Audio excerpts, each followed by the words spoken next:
welcome to another LK Wilde Meets, and I'm delighted to be joined by Lorna Hunting, who I've read several of your books and loved them. And I think we met in the good old days when Twitter was still Twitter, and we have quite an unusual connection in that we have both lived on my street. Yes, well, I live on higher Oh and you yeah. lived on lower. So That's it. we've both lived within a few hundred meters probably. But that was before you were born, I Yeah. think I can safely say, way back. So yeah, I'm very grateful for you joining me on this. And if I hand over to you, if you'd like to just introduce yourself and maybe just say how you or why you became an author. Okay. Well, I'm a Lincolnshire lass, born and brought up in Lincolnshire. I had a Canadian mother, which when I was quite young was quite exotic, actually. It doesn't isn't now, but in those days. And I taught the piano for quite a while I raised my family. Then I became, some would say, obsessively interested in Oriental textiles, sleeve panels, Japanese, and things like that. And I lectured and traveled actually quite a lot in Hong Kong and New York and places like that. And then I did so much on the history of the country. I thought, right, I want to be academically recognized for this. So I did a PhD in Chinese history. And then I went and taught. At one time, I was teaching at three universities in the same week. Oh my It gosh. was really, I was teaching in London and Bristol and Sheffield, which was brilliant for reading because, of course, you spend a lot of time on the train. Because they're not close. If anyone's watching this not from the UK, those locations are not next to each other, are they? They're not, they're not. I'm very good on trains between those places. I'm retired now, so. But when I started writing, well, I'd always knew I wanted to write because all my life I've done things like, oh, that would make a really good opening line, or how would I describe that person? But I never really got going until my early 30s, which is some time ago. And I wrote a book and I sent it off, and of course it got sent back, and that was fine. That was okay. And then recently I downsized, and I had an attic which my daughter used to call the Aladdin's cave, which essentially was old PhD files, all kinds of stuff, old photographs. And I came across the white padded envelope, which had the manuscript of the first book, the only book that I finished. And I looked at it for literally 5 minutes and I thought, I either throw it away or I open it. But if I open it, this might be, could change the course of my life, which of course it did. I opened it and I thought, actually, this is not too bad. And then I started to write, and actually it turned into this one, New Beginnings of Vancouver, and which is essentially what it started out as. I did the first draft, and I had it professionally edited. I have all my books professionally edited, and it came back, almost this is rubbish. Do this, try this, and so I had to really start again from the very beginning. So that's what started me writing. Then I wrote that one, and then I had an idea about the Shackletons, which is this lot, and then people wanted a sequel to New Beginnings, so I did another one, and I've ended up now at this point with the trilogy of the Shackletons and the two Colville novels, which I'm doing. So that's how it all started, a padded envelope in the attic. Wow, If I'd that's thrown it amazing. away. But I always thought, I'm sure I could write a book. Now, everybody does. But what I hadn't envisaged was how much hard work it is, how you wake in the middle of the night. I think it's Yeah. Ken Follett or one of those talks about people in the basement or somebody, maybe not him. And it's true, they work in your brain at night and Yeah. something will pop up and you think, I want to go to sleep. Let me go to sleep. But no, I love it. I love doing my writing now. I think that's the thing. It I call it an obsession because you can't switch off. No, It you can't. it's with you all the time. And Yes. I try and write quite quickly because it is an obsession and you almost like need to get it out of your system before you can carry on with normal life. Yes, yes, that's very true. And my make great moments, some people say they go for a walk. My epiphanic moments, if you want to call it that, are in the shower in the morning. I can just be gaily doing my hair, whatever, and all of a sudden, oh yeah, that'll work. And I think, oh no, I've even considered, I haven't done it, having like a plastic board and a pen in the shower so I can write down what I'm supposed to be doing. But it is hard, and this is why somebody once said to me, "Oh, but it's only a hobby." Oh no, no, no, No, it is not a hobby. It's it's a really full-time important. job. And you also need, I think, an awful lot of support from the family. Yes. The fact that sometimes you are writing, maybe you're on the last edit or something, and it's so important that you can't focus on anything else. And you might get a bit, what's the word? A bit chippy, a bit scratchy, Yeah. probably a good word. And they have to know that, actually, we better give this lady some space. That's so So yeah, true. I that's how I think, got going. and the Mhm. family support, just you can't underestimate how important that is. Because it No. is, you're present, you're with them, you're with your family members, but mentally you're not. Mentally, you're with these fictional people that Yes. need your Yes. attention. That's right. Absolutely. Yeah. So, how does it feel to be a published author after all that work and after all those years of just having a manuscript in the attic? How I is it know. to have them? And they're beautiful, by the way, not just the stories, but the covers. I love your covers as Thank well. you. So, Thank how does you. it feel to actually have them now? Well, when the first author's copies arrived and I opened the cover, I mean, it was wonderful. I thought, yeah, I have done what I said I do. I've written a book, people are going to read it. And it was just the most wonderful buzz. And I never thought I'd feel that buzz again. But every time I get the author's copies and it comes in a big box and I'm opening it out, I get the same buzz. I think, yes, I made this. It's like having a baby, really. Yeah, it really is because you've nurtured it from this tiny Yes, idea. yes, from some little idea, and you've Yeah, thrashed it out, maybe with your other half or whoever, and they suggested something. No, I'm not going to do that, or oh, that's a good idea, thanks for that, and you finally have this in your hand. yeah, And yeah, no, I was really pleased, and I suppose it gave me a role in life. Although somebody said I'm always reinventing myself, from the pianist to the Chinese person to now I'm an author. But what really, one moment of thrill actually was when my granddaughter said to me, I told somebody my granny's an author. And I thought, oh, that was so lovely. Yeah, oh, it was really nice, made me feel good. have your Yeah. family read your books? Some of them, yes. I haven't read all of them. My one of my children are very busy. They're all working full time and they read on holiday. So Oh, I think they've read the first three, but we're up to mm, five now. So yeah, but they yeah. like them. They say they can see me, they can hear my voice. My son is in New Zealand and he said he found it really comforting to read the book and recognize me in it, which was nice. I was pleased about that. Yeah. My husband says the same. He'll say, "Oh," he said, I've just read this bit, and that's so you." He said, "I Yeah. can just hear you saying it," and I Yeah. think That's what like they say. for me, it's like almost like a legacy as well, isn't it? Like I mean, I am probably quite morbid, but I do think after I'm gone, part of me is still here in these stories, and if you look hard Definitely. enough, you find me in them, Yeah. and that's Yeah. quite a special thing, Oh, yeah, very much so. Yeah, I agree quite a totally. I'm pleased privilege. that my voice is in there, although I'm not consciously doing it. Mm. It's just the way I write.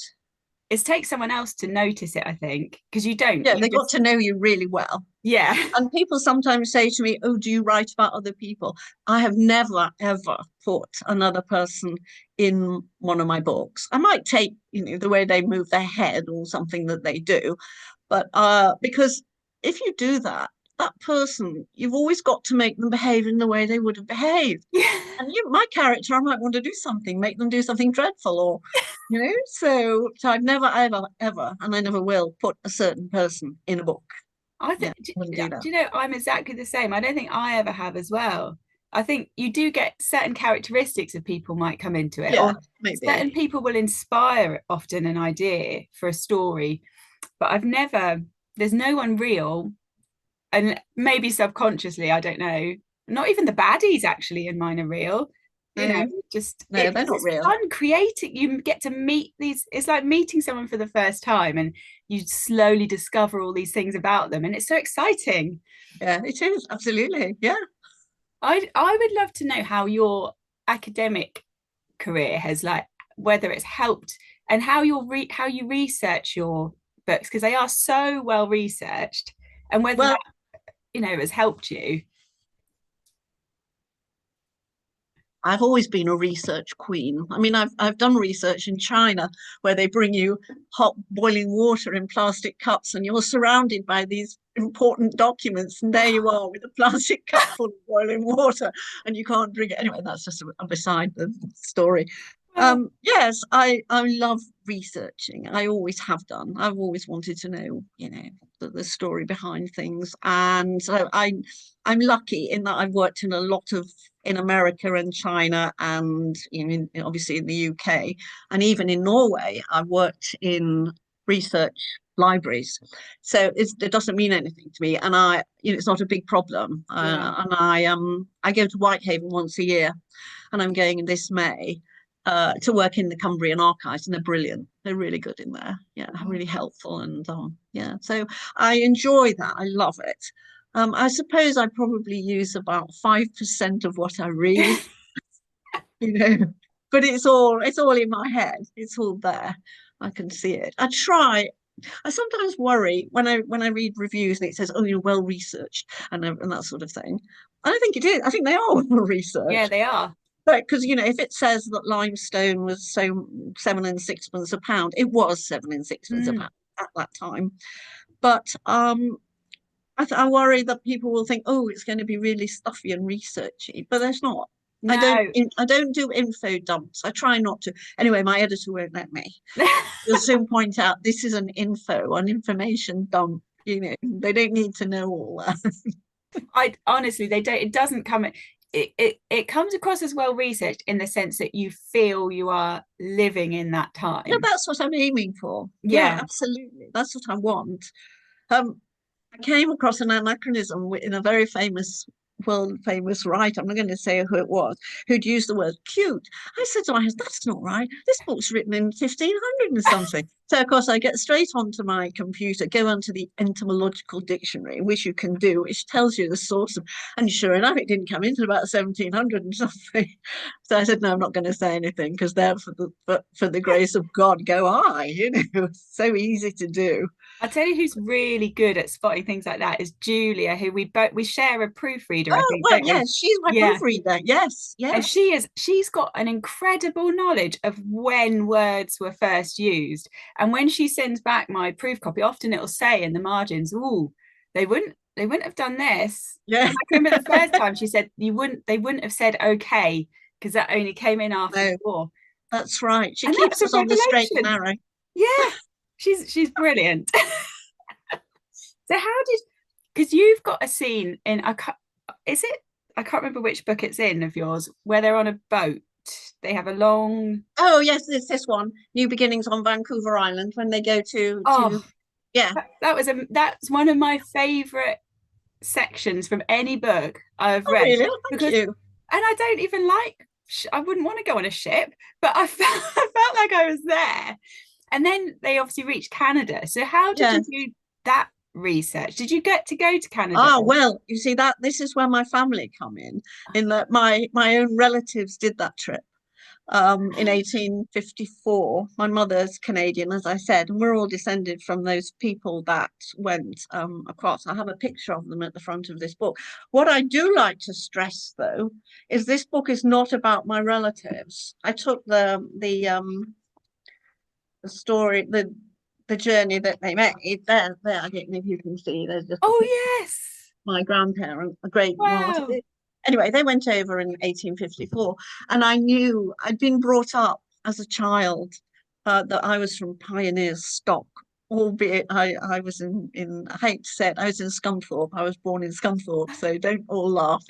Anyway, yeah, so I was born there, and very different to being in Canada.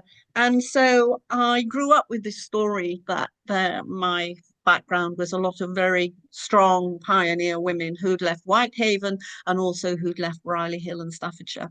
And I knew about this. So I had quite a lot of information. I'd also, some years ago, gone into the archives in British Columbia and in Victoria and done research that.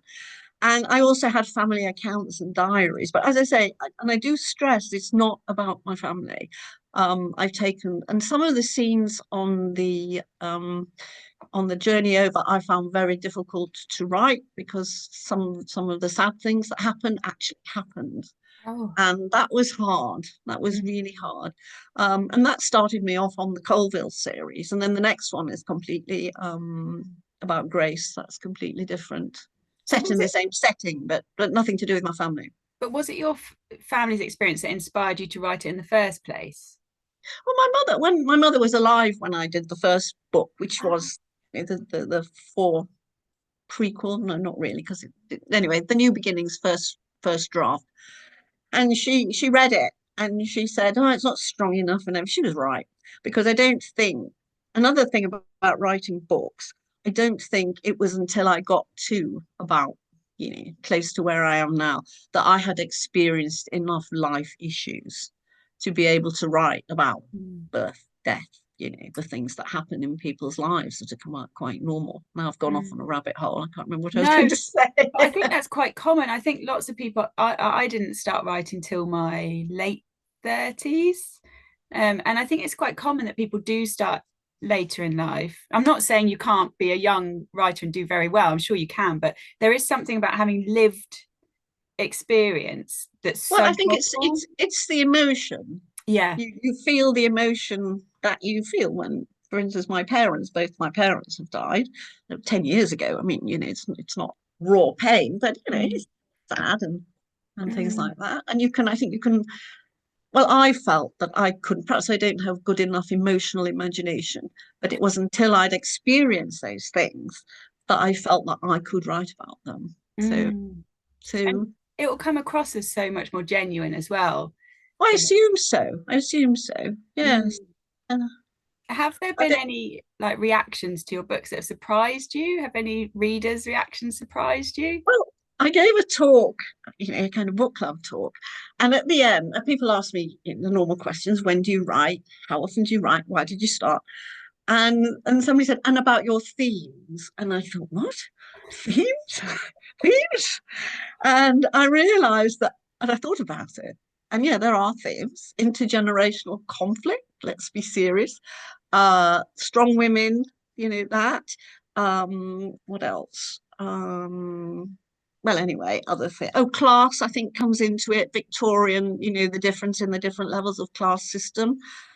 And I realized that I write the book and then I've got themes. I have never, ever sat down and thought, I'm going to write a book like Grace in Call to Vancouver Island.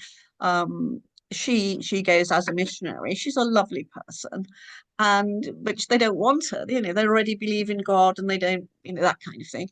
And now I have forgotten what I was going to say. Oh, it's this. Themes. Anyway, so that's what I do. I think, so much of what you're saying I completely agree with, because I don't set out with any particular themes in mind. I have the characters primarily, and then I have what happens to them. And then afterwards, and especially now I've written quite a few books, I look back and I'm like, oh my gosh, there are these themes that appear Yes, again and again exactly, and exactly. again. Yeah, For yeah. me, like home is a really big one. I think because I've moved around quite a lot and it's like where I feel, but I never consciously set out to do that. No, I don't. I don't have themes. They just seem to Mm. develop as I go along. I always know the beginning, and I always know the end. It's the middle. Do you It's write in all? getting from Do you one to the write? other. Do you write like chronologically, or do Oh you? yes, I have to. Oh, do you? I have to write chronologically. Yeah, I have Mm. to do a first draft, and then I'll go back and hone it quite a lot. But yeah, I can't, because otherwise, how can I know how my characters are going to react if I don't know what's happened to them 2 months before? I think that's So probably it's the like, best way. I don't. I jump all over the place, but maybe I should try that. I don't know. I think chronologically is probably best for exactly that reason. That then you've got the consistency. So how many drafts do you do? Well, I do one, and then I send it to Helena Fairfax, who does my editing, and she usually comes back and says, "Yeah, it's really nice. I really like it, but what I like about her is that she says, why don't you try this? It's not right. It's not right, but you could do this, and this. I mean, it's suggestions, she says, but you could try that. And I find that helpful. So I usually do another rewrite. Mm. And then yeah, but I love editing. Some people Yeah. hate it. I love it. Oh, I love it. maybe that's Yeah. the academic in you coming I out. think it must be. I think, and in fact, I hate to say this, but I found an Enid Blyton book that I'd had when I was a child, and I've marked it, and I've put crosses under some of the words. At the bottom, I put 8 out of 10. So I've obviously got this thing from the very beginning about editing books and making sure that it's all right. See, I find it painful because I'm so impatient. I find editing such a painful process. I love the writing and getting it I moving do. quick. Yeah, I mean, when you know what you want to write and you think it's good, I mean, it's just wonderful. It's Mm. like when you play the piano and or an instrument and you get it to the point where you can't go wrong if you're going to perform, and you get not a second plane. There's just something, and it's almost like, well, for me, when I was really good, I'm not now, and I could play, and I was like in a different place. And I'm sure you do that because you play the flute, don't you? And Yeah, yeah, yeah, I and you can, completely get that where it's such, I've never experienced anything like it when I perform, and I always play with my eyes closed. And it's like my brain empties of everything. yeah. And you're somewhere completely different. And there's not any, I suppose it must be like if you're really good at meditating, that I I suppose imagine. so. Yes, probably. It's a special state to get into. I think we have a lot in common, don't we, I really? do, I do. Is it? And I love China. I went to China for a wedding thinking I didn't really want to go to China, but oh my gosh, I absolutely loved it. Fascinating, isn't it? Yes, Yeah, it's a really interesting so place. You interesting. will see in every single one of my books, there's either a blue and white Chinese vase or something. I always manage to slip something in. Oh wow. Well, that's brilliant. Yeah. But I don't want to write about China. It's too complicated. Well, let me see. Hang on, let me see if I've missed any of my questions. Um, so I've completely gone off on a tangent. I There we did. have, haven't we? But it's I it's an enjoyable one, yeah. it's very enjoyable. So actually, a lot of these I can just chuck away these questions. But oh yeah, I would like to know if there is a any of your characters that's particularly meaningful to you. Well, I think Grace. I like Grace. She's a lovely Um, character. yeah, she, is such a good soul and does her best and gets all sorts of things thrown at her. And the Reverend Palmer is so horrible to her.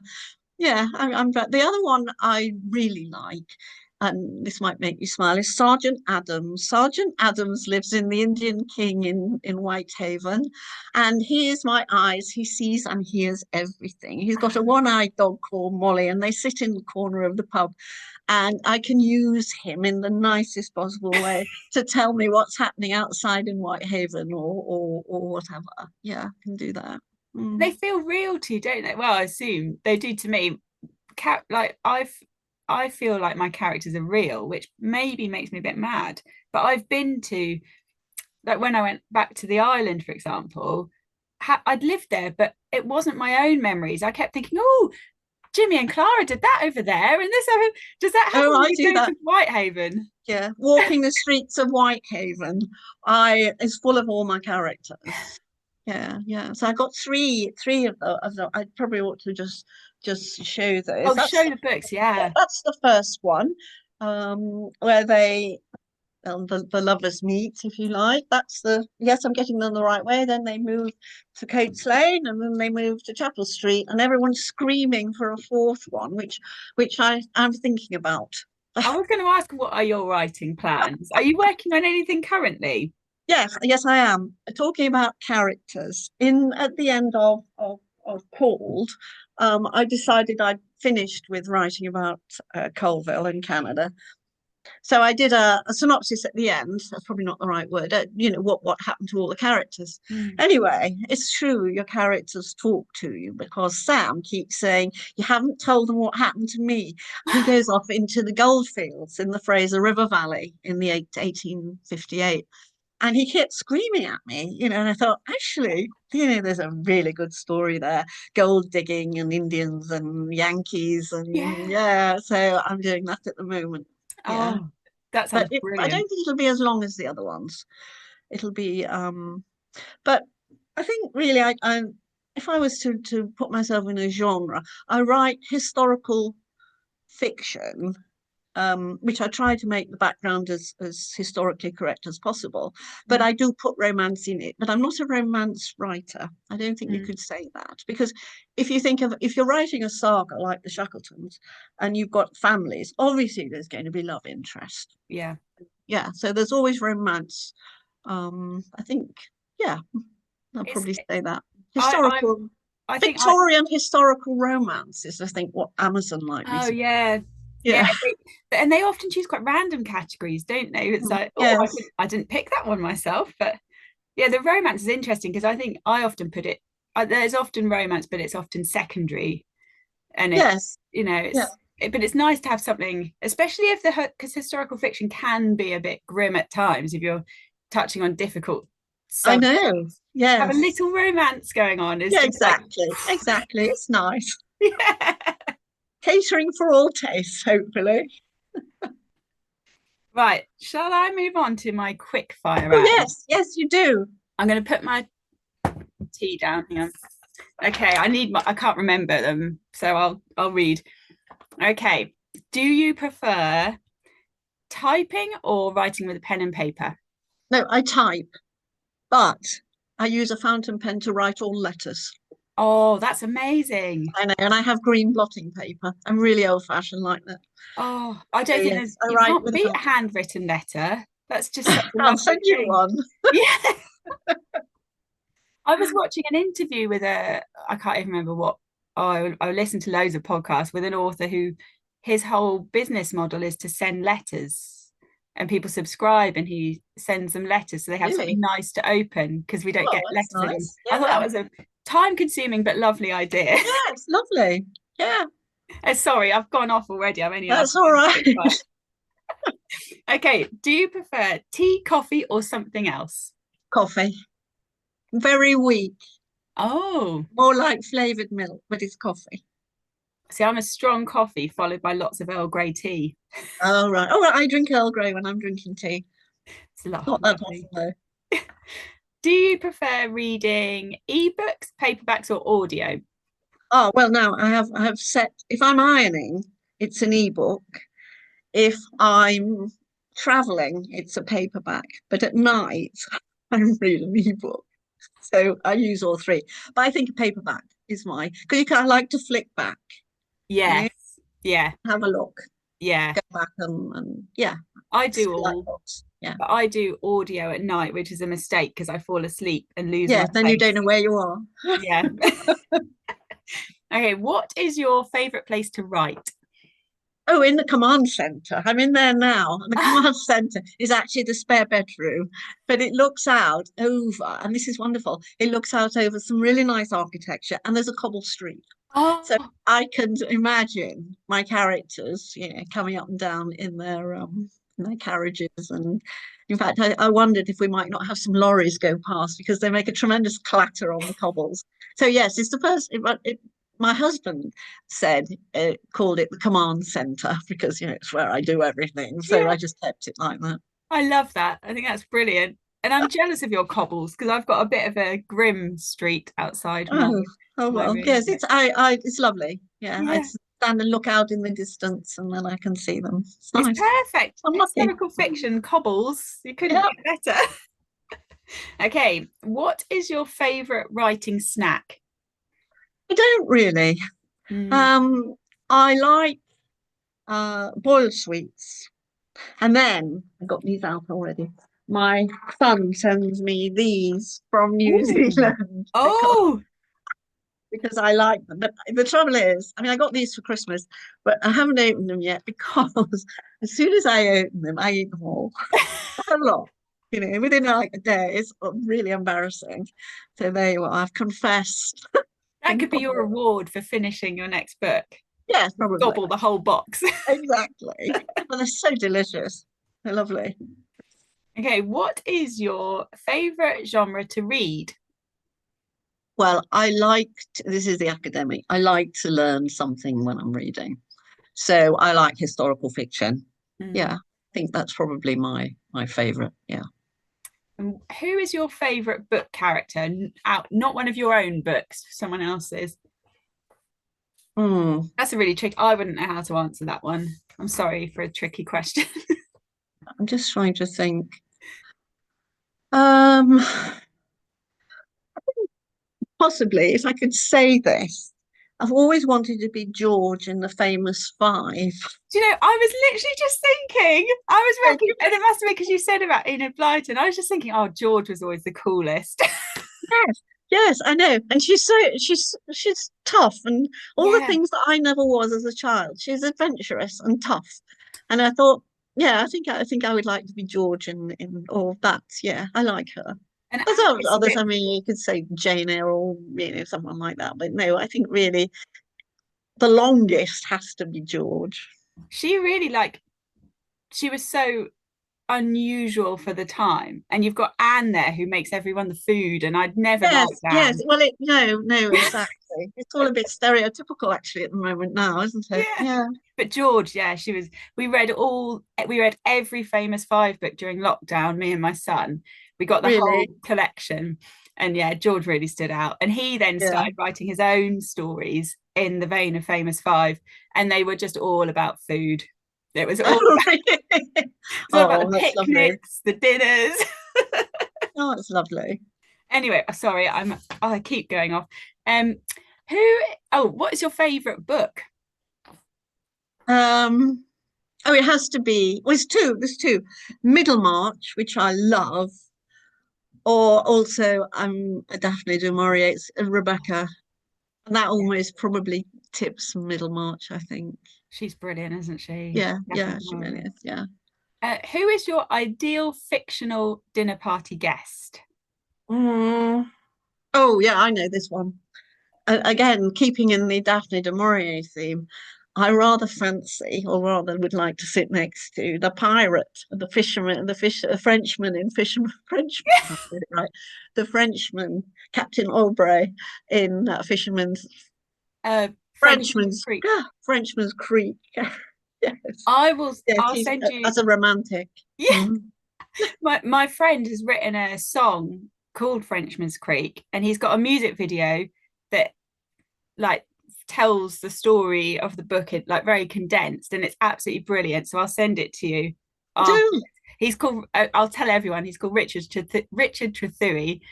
And if you just Google Richard Trethewey Frenchman's Creek, this yes. brilliant video and song will pop up. But I'll send it. I'll send you a Oh link. yeah, do yes, please. Thank you. Um, what is your current read? Oh, well, at the moment, I'm reading Trollops, the Mayor of Bullington, Oh, because the Trollope Society are doing a free thing where we read every other Monday. There's a Zoom, and you can go from all over the world. It's free, and you can talk about the book that you're reading. So we have 12 chapters, roughly about that, or 14 chapters to read each week. And then you go on and you can talk with people all over the world. So I'm reading that. But I love Trollope because see, this is the learning thing because he writes exactly at the period that I write about, the 1850s and 1860s.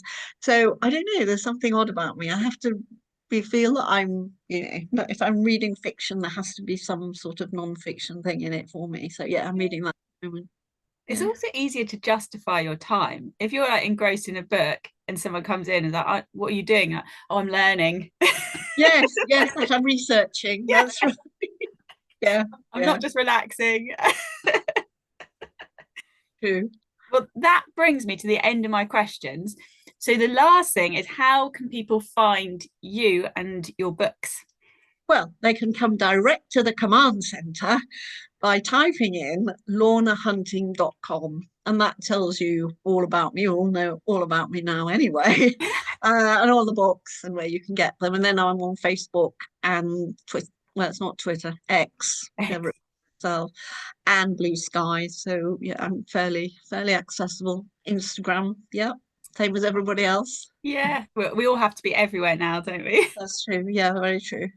Oh, well, thank you so much. It's been absolutely brilliant. And I Thank was you. I I've was enjoyed worried it about tremendously. I was worried about it because I post migraine. I wasn't sure my brain would last out, but actually it's been so interesting. I'm Oh, just great. I've I could enjoyed it. talk, yeah, I could talk a lot longer. We'll have to do a part two. Golly, yes, maybe. Oh, well, Thank thank you you very so much. much. Thank you.